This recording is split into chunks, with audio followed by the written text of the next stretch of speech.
When you have prepared both cables with the right length, you're ready to install on the terminals.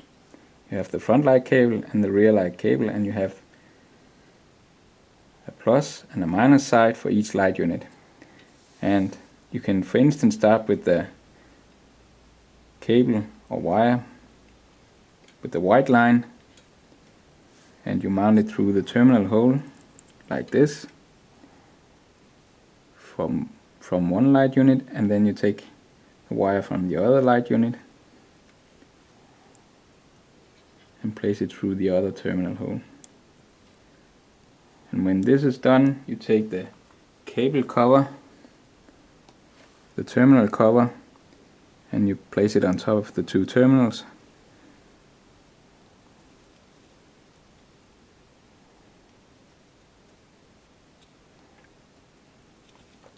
And you press it.